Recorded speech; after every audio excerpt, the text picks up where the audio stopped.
That caught me when I was in the middle of the forest, and it really shocked me. I heard about it in the morning, and I was like, what? That cannot happen. So yeah, this leg between Grenoble and Avignon then turned out to be half walking, half car, because I kept getting picked up by people in the car. Lucky.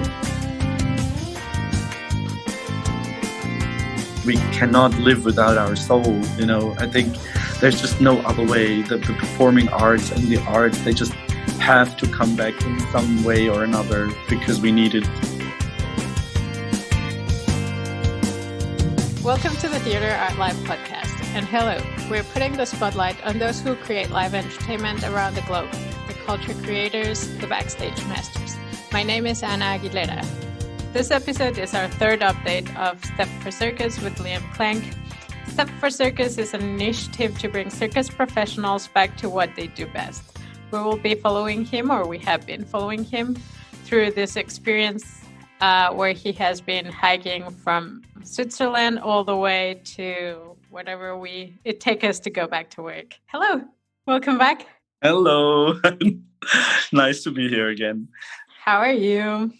Yeah, I'm good. Currently just arrived in Montpellier in the south of France and still stepping for circus. It's been almost 2 months now since I've been on the trails, and about 500 kilometers so far. Yeah, I can tell you a little bit about the last time we talked. It was Geneva. Right, yeah. And since then, I've done 2 more legs of the journey. So first was getting from Geneva to Grenoble, which was quite an exhausting feat, I have to admit, because I got a bit surprised when I was hiking through Switzerland. It was a bit hard in the Swiss Jura region because there's not much water up in the mountains, but it was always manageable because Switzerland is quite small, and I didn't really think of that. And there is almost every hour or so you pass a little settlement or a little mountain hut or a restaurant. And also the Swiss farmers, they're quite smart to make additional money. Almost each and every one of them has a little cafe or a little fridge where they sell cold water or something. So when you hike through the Swiss mountains, actually, it's really easy to always find provisions. And then when I got in, after Geneva, when I got into the mountains towards Grenoble, I was very surprised because I totally forgot that normally in Europe, the geographical distances are a bit bigger. And then all of a sudden I found myself in the forest sometimes 2 days without seeing or finding anything. And then that became a bit of a problem. So that was, that was quite an interesting, almost 10 days of walking to Grenoble. And several times there I got stuck and was really worried that I wouldn't find water. But then I somehow managed. Or one time I got so frustrated I left the hiking trail and then just crashed straight through the forest to the next road and then hitchhiked to the next restaurant because I really, really, really needed water. But yeah, that was France kind of surprised me in that way. And on the way to Grenoble, I was also writing on my articles for TheatreArtLife and in contact still with people. And it was a bit hard also because there was far less wireless connection than I had before. So I guess everything got a bit wilder once I reached France. And everything got so wild that we even had this bad news of Laurev Closing, right? That was about those days. And you wrote an article about it? Yeah, that caught me when I was in the middle of the forest, and it really shocked me. I heard about it in the morning, and I was like, what? That cannot happen. Because, I mean, for me, Laurev is really one of the, really top 5 highlights of shows in the world. And it's really like, when it comes to aquatic shows, it's just such a wonderful show that has been there forever and very successful and amazing artistic vision. So I just couldn't believe it, really. And then I was contacted by Anna Robb, and she asked me if I could write an article about it. And I did. So I ran through the forest pretty much all day long, finding wireless spots that were working, and just tried to find people who were willing to talk with me about how they feel and share information or give me a comment on how they feel about the closing. And I also, while I was in the forest, I researched. I mean, I already knew a lot about Laurev, but I researched a bit more, and then just wrote that article in the forest and sent it off. And it was really quite heartbreaking, actually. But I wanted to write a real tribute. And for me, it was sort of a thing coming straight from the heart, because I wanted to write something for the artists and for the creators and all the technicians, everybody who's ever worked for and was working at that moment for Laurev, so that they had, this written testament saying, hey, this was amazing. You guys were just absolutely fantastic, and we appreciate and respect you. And that article then was published the next day, and I'm really glad I managed to get it out there. Yeah, I bet it was hard physically on you, and then hard news to process. I mean, I like a good challenge, work-wise. So I was sort of like, I'm gonna do this. It doesn't matter what it takes, I'm gonna get this article out in time for the deadline. So I was just committed to getting that done. It was just very heartbreaking, because Laurev is one more of those things where I just would never in the world have imagined that this show would close. It was just like, what? Oh my God, this is like, yeah, it's impossible. How is that even possible that happens? Just one more of those blows, for us in the entertainment industry, where it's sort of one more thing closes down that you never thought possible. Yeah, that was a sad day for many of us. Yeah. And then you kept going. You went almost all the way to Avignon.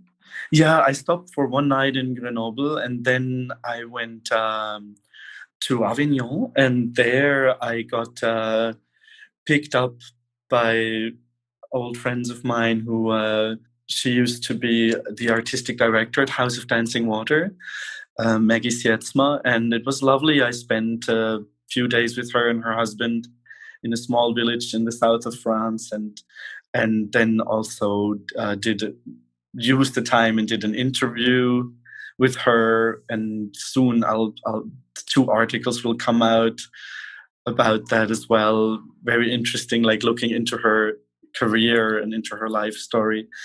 And it was just very good to connect to people, like old work colleagues and friends from the entertainment industry, to sort of remember who I am. And I missed it so much, and even though I meet a lot of people on the trail, I usually don't meet people who work in theater. And it was so lovely to talk with people again who have the same interests, the same background, the same history, and just kind of, it made me feel quite alive. And then I also met up with a former acrobat from House of Dancing Water who had also worked for Laurev, and we were able to talk about Laurev and also about shows a bit more in details. And it was lovely after 9 years to catch up with each other again as well. That was a long time. Yeah, that is a very long time. Yeah, so that was great.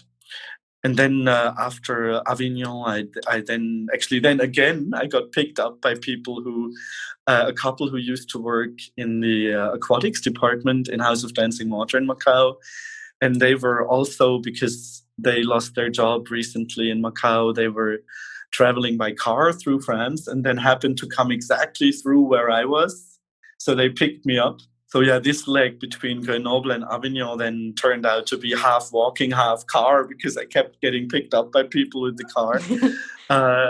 Lucky. Yeah, that was really lovely, actually. And then they picked me up, and then we spent 3 days hiking through the Camargue together. And then after, I made my way to Montpellier, where immediately I was lucky again to bump into Milena, a former dancer at House of Dancing Water. And we had a lovely day in Montpellier and reminisced, and it was wonderful also because we gave each other hope. I think we gave each other a lot of energy because we sort of refreshed our memory again of how much we love working backstage and how much we long to get back there. And it was also really nice to see that all those people were sort of trying to stay active, doing little projects. One friend was doing an online book launch, and the other friend was thinking of getting into a different career, or at least an additional career, working as a paramedic. And then the other person I had met, he was starting to rehearse again for a show he's currently still under contract for. So it just seemed like something is moving, even though we don't see it yet, and things don't actually physically have opened up yet. But like it seemed like something is moving in a good direction. I feel like the ocean gave you a good breeze now that you're closer. Yeah, that was wonderful seeing that, actually. I was doing a little happy dance, looking very silly, but it was really wonderful. Do you send the fishes my love and all my hugs? I did. Oh. I told every single fish. Perfect. I miss them. And so how's Montpellier? Yeah, Montpellier is nice. I've been here 2 days now, and I've never been here before. It actually blew me away. It's beautiful. Just really, it seems like nothing has been really destroyed in the war here, and everything is just like very historical buildings. Every street is really nice, and a wonderful international mix of people, and something I haven't seen in a long time since the COVID-19 crisis started, street musicians. Nice. Oh my God, that was amazing, and street performers. And I'm like, oh, wow, yay, it's so lovely to see that again. And then, and then I got a bit crazy. And because a friend of mine had mentioned that she had thought of doing a French course here. And then I all of a sudden thought, ooh, French course. And very, very spontaneously signed up for a 1-month intensive French course at the Alliance Française. So I'm going to exchange smoking feet for smoking brain for 1 month. And I just really also hope, because I speak French, but it's really horrible. And I hope that it'll get good enough so that it'll also eventually in the future give me better chances to get hired by theater or circus companies that operate mainly in French.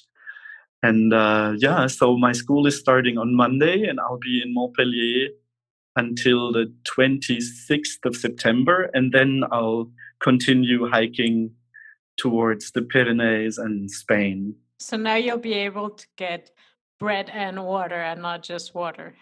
Exactly. Or cheese. Cheese is important.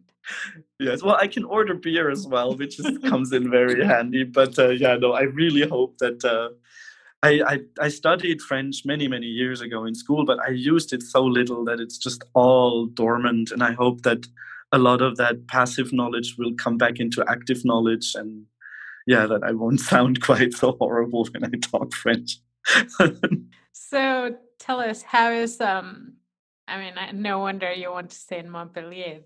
There's musicians, there's things going on, there's the ocean, you have mountains, there's people from all over the place. That sounds wonderful. But how's the COVID thing going, and how are they adapting this idea of having street musicians, street performers? And I think we briefly spoke about France opening some of their events or venues for shows in the next maybe days or weeks. The news came out yesterday. But how do you see all that happening? What I see, what really impressed me a lot is that everybody's very disciplined so far that I've seen. Like, people are very careful. And I mean, on my way towards here as well, also in the Camargue, where there's lots of little seaside towns with lots of tourists, I was really surprised how much they followed the distancing rules. Everybody on the street is wearing face masks as well. everybody is, as soon as they approach it, like let's say if somebody doesn't wear a mask and they walk towards you on the sidewalk and there's more than one person they walk towards, they immediately pull out their face mask and put it on.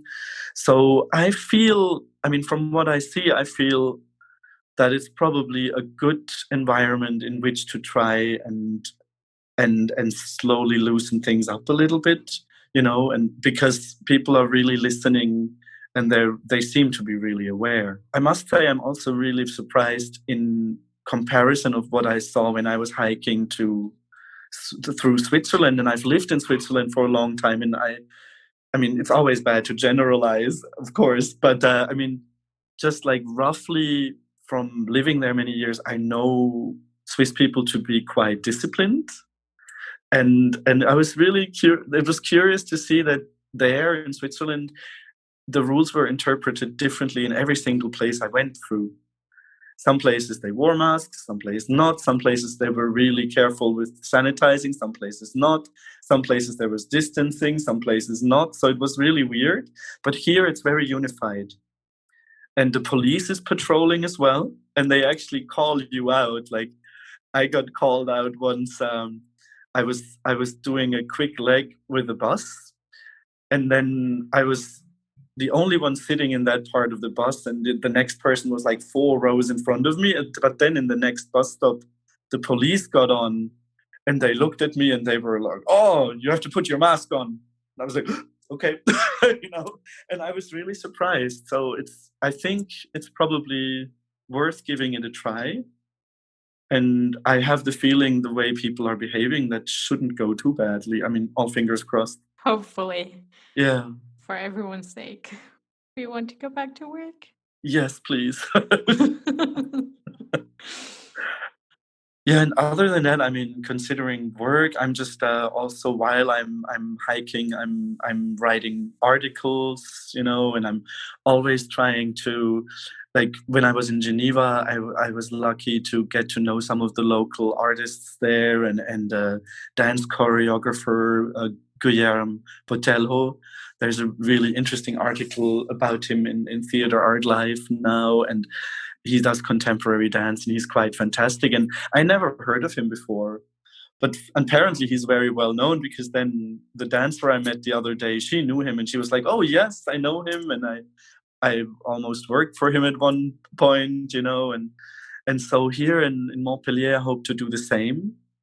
And I hope to interview people, maybe be able to talk with theater directors or events producers while I'm here this month, and see what they have to say, you know, like to the situation and what their plans are.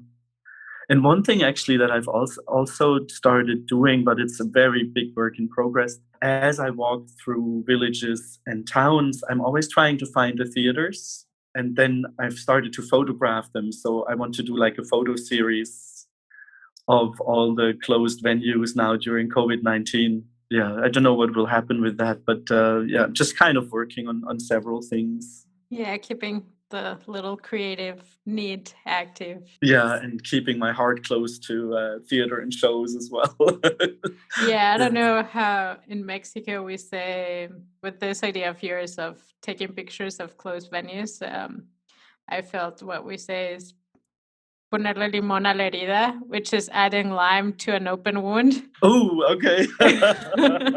Which both hurts, but in theory cleans it and makes it heal faster. So yeah, I was thinking more in a very indirect way of the Tibetan tradition of keeping a full glass of butter tea on the windowsill when somebody leaves, so that when that person returns, then they'll immediately be back home again. Oh, that's nice. So I kind of feel if I keep photographing theaters and honor them, you know, like in their presence and existence, that then they'll open sooner. I hope so. I like your theory better. Yeah, but that's also, theaters are usually very beautiful venues with a lot of history and a cultural heritage. Yeah, I even came in Arles. I walked through It's a Roman Colosseum, just a small one. And they usually do shows in there and theater and concerts. And it really looks like the small sister of the one in Rome. Very beautiful.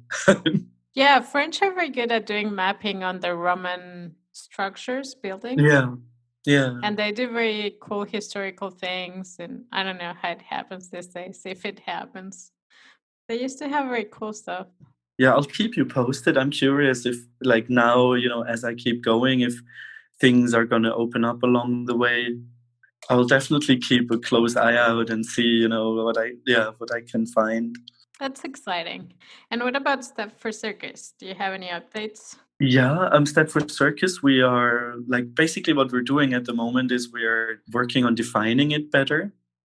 I mean, definitely something for the circus community as a whole, not because when we first started out, we were thinking of especially smaller, supporting smaller social circus groups. And now with COVID-19, it's just really the whole circus community is out of work. So it's basically, social circus for everybody, What we're working on at the moment is we are working on an outline for grant proposals, and we're working on formulating everything better.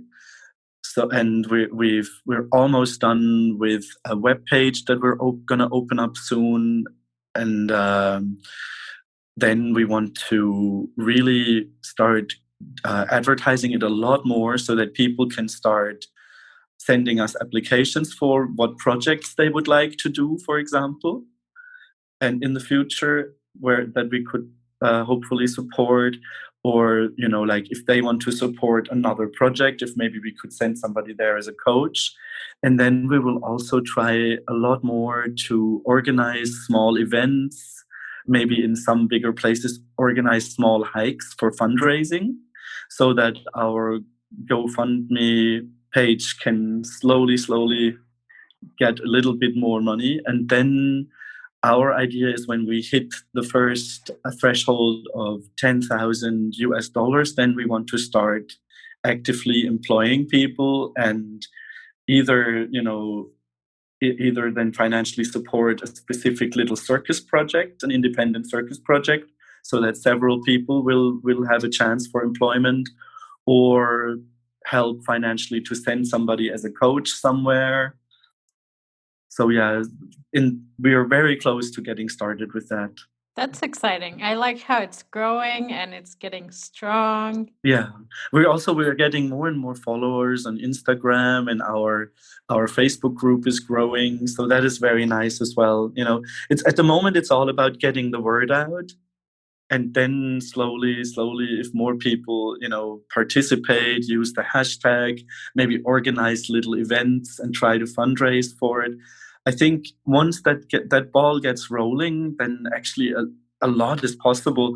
And my dream would be that this is something, even though it gets started now to a large part due to the situation with COVID-19, it would be wonderful if this could become a foundation that we establish and that works internationally and hopefully for many, many years. Yeah, I'm sure you will. You should keep it that way. I like it. Yeah. Let's grow it. Yeah. And what articles have you've been working on some articles and interviews from this last month for the next month in Montpellier? Yeah, I have 2 articles coming up about the artistic director who I just stayed with, Maggie Sietsma, one about her life, and one that I find very interested about, where she talks about transferable skills. For her, it was like going from being a ballet dancer to artistic direction, company management, choreography, and just in general as well in these times, if you want to go from a theater position to a management position, maybe in a different company, that there are so many skills that artists often have that they're unaware of. So that is something that will probably come out next week. And then I was working on an article about Augusto Boal, which was just published as well. He was the founder of the Theater of the Oppressed, really interesting Brazilian director who was a big political activist. He also was nominated for the Nobel Peace Prize. And for him, it was really, theater was all about expression and about, highlighting social injustice and giving people a voice who otherwise wouldn't have one. So that is one that I did. And then a little while back, when I was still closer to Switzerland, I managed to interview somebody who works for the Zurich Film Festival, which I find also quite positive. Even though still restricted conditions, they will go ahead this year. And the festival will take place almost exactly the way it's always taken place. Just, of course, with additional precautions, but they'll have almost all the international guests. I think the American guests won't be able to come, but they will go ahead. They will have all the awards ceremonies and everything, So I thought that was really great that a big event is still taking place like that. Yeah, I'm excited to see that some things are being able to stay like that. I know it's not live entertainment related, but it's still live entertainment, like the Tour de France that we were talking about. That's amazing, yeah. So we still have all these events to, on the one side, keep people active and give them a little bit of hope, but also give us hope that we will be able to go back to work soon. Yeah, I think we really do need the arts. I was just when Laurev closed, I was talking with one artist who's worked in Las Vegas for different shows for a long time, and she said to her it's sometimes so sad. She feels by losing the shows, it's almost as if humanity is losing its soul. I agree. Me too. I agree fully. And I think we cannot live without our soul. I think there's just no other way. The performing arts and the arts, they just have to come back in some way or another because we need it. Yeah, we do as humankind. Yeah. Well, Liam, thank you for sharing with us today and updating us on your experiences and travels and adventures and keeping those hopes high, helping us keep hope high, because in my side of the world, there's not much happening. So at least to hear that something is happening somewhere, it's very refreshing and it does give hope. Yeah, I hope soon little things will start happening everywhere, I think. And then bigger and bigger and bigger, and we'll get there. We'll get there. Yes, let's hope we'll be ready for the Olympics next year, and then the football championship with big events the year after, and then we're back to normal. Yeah, a better normal. I want a better normal. I want better work conditions. I want more human side of things working, but I want to go back to a better normal. It's definitely a chance to look at some things the way we've done them and maybe do them a little bit better this time around. Yeah, let's start on a blank page with the experience we already have. Yeah. We'll see you in the next update with more articles, adventures, and everything. Thank you very much. See you soon.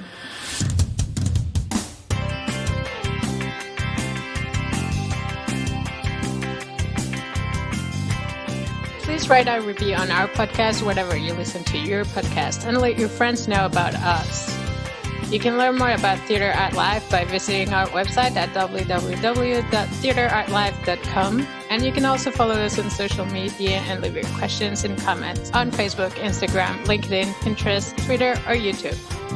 We want to thank David Sayer for composing the music for our podcast and Michelle Strata, who is our sound engineer. We are your hosts, Anna and Anna, and this is the Theatre Art Life Podcast, where we put the spotlight on those who create live entertainment around the world.